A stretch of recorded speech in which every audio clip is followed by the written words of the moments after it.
ایک اللہ والے اور ایک 95 سال کی عورت کے ہاں 3 بیٹے پیدا ہوئے۔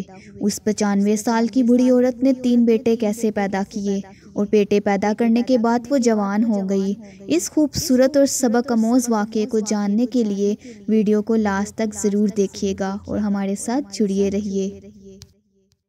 بسم اللہ الرحمن الرحیم۔ ایک قصبے میں ایک اللہ والے رہتے تھے۔ وہ زیادہ کسی سے بات نہیں کیا کرتے تھے، وہ صرف اپنے آپ میں رہتے تھے، اللہ تعالیٰ کی عبادت میں دن رات گزارتے تھے۔ قصبے کے لوگ بھی اپنے کام سے کام رکھنے والے لوگ تھے، وہ بھی نہیں دیکھتے تھے۔ بہت کم لوگ جو اللہ والے کے پاس آتے تھے اور ان کی خدمت کر جاتے تھے۔ اسی گاؤں میں ایک 95 سال کی بوڑھی عورت رہتی تھی۔ وہ اپنے 100 سال کے خاوند کے ساتھ رہتی تھی۔ وہ بانجھ تھی، اسے اولاد کی بہت خواہش تھی۔ وہ دن رات اللہ تعالیٰ سے رو کر اپنے لیے اولاد مانگتی تھی۔ اس کا خاوند اس کو روتا ہوا دیکھتا تو وہ خود بھی رونے لگ جاتا۔ وہ کہتا کہ جوانی میں ہمیں اولاد نہیں ہوئی تو بڑھاپے میں کدھر سے ہوگی۔ اس نے بولا کہ مجھے اپنے اللہ پر پورا یقین ہے، اللہ تعالیٰ سے مانگی ہوئی دعا کسی بھی عمر میں پوری ہو سکتی ہے۔ وہ دعا مانگنا نہیں چھوڑتی تھی۔ اس کا شوہر اس بارے میں بہت پریشان تھا۔ ایک دن وہ ان اللہ والے کے پاس گیا تو اس نے دیکھا کہ وہ اللہ والے اللہ تعالیٰ سے دعا کر رہے ہیں۔ رمضان کا مہینہ شروع ہو چکا تھا۔ وہ اللہ والے اللہ تعالیٰ سے دعا کر رہے تھے کہ اے اللہ، اس رمضان کے مبارک مہینے کے صدقے جو لوگ تجھ سے جو دعائیں مانگ رہے ہیں ان کی دعاؤں کو قبول فرما۔ اور وہ اللہ والے بہت پیاری دعائیں کر رہے تھے۔ اس کے شوہر نے وہ سنا تو وہ بہت خوش ہوا۔ وہ اللہ والے کے پاس گیا اور نے کہا کہ آپ اتنی اچھی دعا کرتے ہیں، آپ میری بیوی کے لیے بھی دعا کریں۔ میری بیوی جو بانجھ ہے، جسے جوانی میں اولاد نہیں ہوئی، وہ اس عمر میں 95 سال کی عمر میں اولاد کی خواہش رکھتی ہے اور وہ کہتی ہے کہ مجھے اولاد چاہیے، جبکہ ایسا کچھ بھی نہیں ہو سکتا۔ اللہ والے نے کہا تمہاری بیوی کا ایمان ہے، توکل ہے، اللہ تعالیٰ کچھ بھی کر سکتا ہے، وہ بالکل ٹھیک کہتی ہے، میں ضرور دعا کروں گا۔ اس کا شوہر یہ کہتے ہوئے اپنی بیوی کے پاس خوشی خوشی واپس آیا۔ اس نے آ کر اپنی بیوی کو بتایا کہ گاؤں میں ایک اللہ والے رہتے ہیں اور گاؤں میں کوئی ان کو نہیں پوچھتا، اب ہم ان کو افطاری بھی کروائیں گے اور سحری بھی کروایا کریں گے۔ یہ سن کر اس کی بیوی بہت خوش ہوئی۔ اس نے کہا ہاں ضرور، وہ ہمارے لیے اتنی اچھی دعا کرتے ہیں، ہم ان کو ضرور سحری اور افطاری کروائیں گے۔ پھر انہوں نے اللہ والے کو سحری اور افطاری کروانی شروع کر دی۔ اور وہ اس کا شوہر جب اللہ والے کے پاس جاتا اور اسی بات کا ذکر کرتا تو ایک خاوند بیوی اس گاؤں میں رہتے تھے، وہ بہت امیر تھے، اس گاؤں کے سب سے امیر ترین خاوند بیوی تھے اور وہ پورے گاؤں میں فساد پھیلانے والے لوگ تھے۔ ان کو اپنے پیسے پر بہت گھمنڈ تھا۔ جب ان دونوں خاوند بیوی نے دیکھا کہ یہ بڑا آدمی 100 سال کا آدمی اللہ والے کے پاس آ کر اپنی 95 سال کی بیوی کے لیے اولاد کی لیے دعا کرواتا ہے تو وہ دونوں ہنسنے لگ گئے اور اللہ والے سے کہنے لگے کہ یہ کیسا مذاق ہے، ایسا کبھی نہیں ہو سکتا۔ اور اللہ والے نے بولا کہ کیا تمہارا روزہ ہے؟ اس نے کہا ہاں میں سارے روزے رکھتا ہوں، میں کوئی روزہ نہیں چھوڑتا۔ تو اللہ والے نے بولا کہ تم لوگوں کا مذاق کیوں اڑاتے ہو؟ اللہ تعالیٰ کو یہ بات بالکل پسند نہیں۔ تو اس آدمی نے بولا کہ تم کیسے اس بانجھ عورت کے لیے دعا کر رہے ہو جیسے واقعی اس کو اولاد ہو جانی ہے، اور وہ مذاق اڑاتا ہوا چلا گیا۔ وہ دونوں خاوند بیوی بہت فسادی تھے۔ گاؤں میں جا کر اس کی بیوی نے باقی تمام عورتوں کو یہ بات بتانی شروع کر دی اور باقی تمام عورتیں اس 95 سال کی عورت کے پاس جاتی ہیں اور اس کا مذاق اڑاتی ہیں اور اس کا دل توڑتی، اور اس کی یہ حالت دیکھ کر اس کا شوہر رونے لگا۔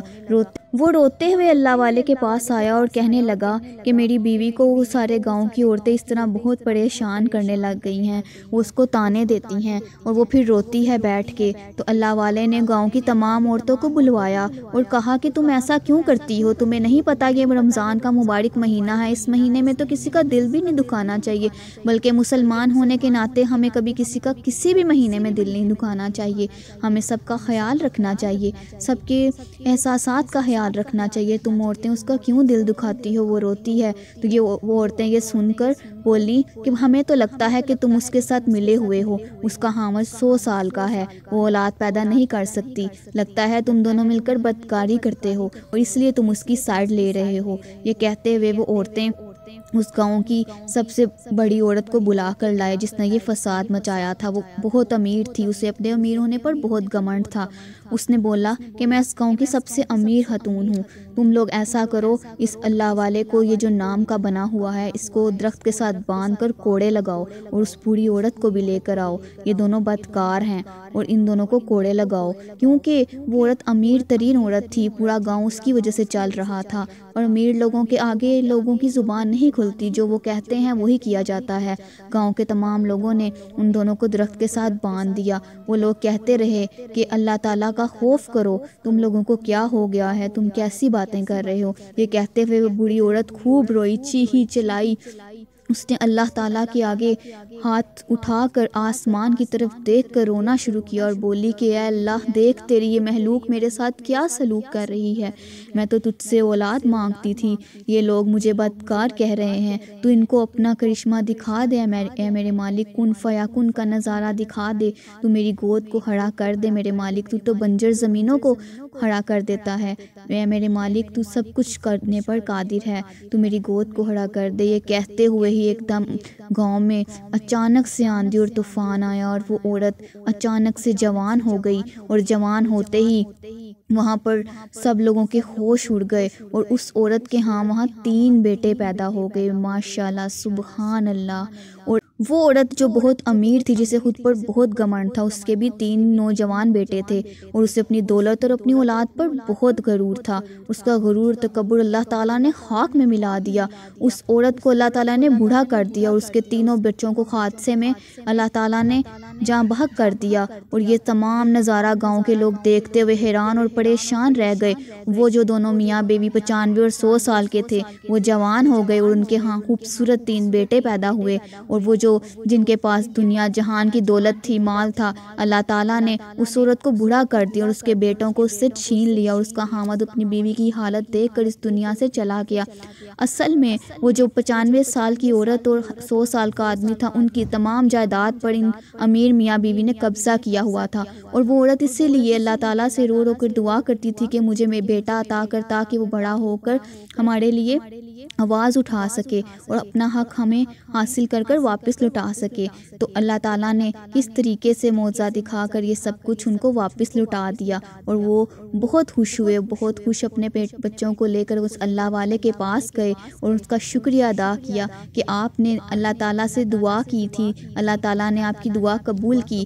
اللہ والے نے بولا کہ یہ تمہاری بیوی کا سب سے زیادہ اللہ پر توکل ہونا ہے، اس نے اللہ تعالیٰ پر یقین رکھا اور ہمت نہیں ہاری، اسی لیے ہمیں چاہیے کہ ہمیں اللہ تعالیٰ کی ذات پر ہمیشہ بھروسہ رکھنا چاہیے، کسی بھی چیز کو ناممکن نہیں سمجھنا چاہیے۔ جب ہمیں لگے کہ رستے بند ہو چکے ہیں، کچھ بھی نہیں باقی بچا، وقت گزر چکا ہے، اب ایسا کچھ نہیں ہو سکتا جیسا ہم چاہتے ہیں، تب بھی اللہ تعالیٰ راستے بنا دیتا ہے۔ بس امید، یقین ہونا چاہیے اپنے اس پروردگار پر جس نے ہمیں اس دنیا میں بھیجا ہے۔ اللہ تعالیٰ ہم سب کو سمجھنے کی اور عمل کرنے کی توفیق عطا فرمائے۔ امید کرتی ہوں میری یہ ویڈیو آپ کو پسند آئی ہوگی۔ ویڈیو پسند آئی ہو تو ضرور شیئر کریں، زیادہ سے زیادہ لوگوں کو شیئر کریں، ویڈیو کو لائک کریں، پیارے پیارے کومنٹس کریں، بیل آئیکن دبانا مت بھولیے گا تاکہ مزید اچھی ویڈیوز کا نوٹیفیکیشن آپ کو آتا رہے۔ خوش رہیے اور خوشیاں بانٹیے۔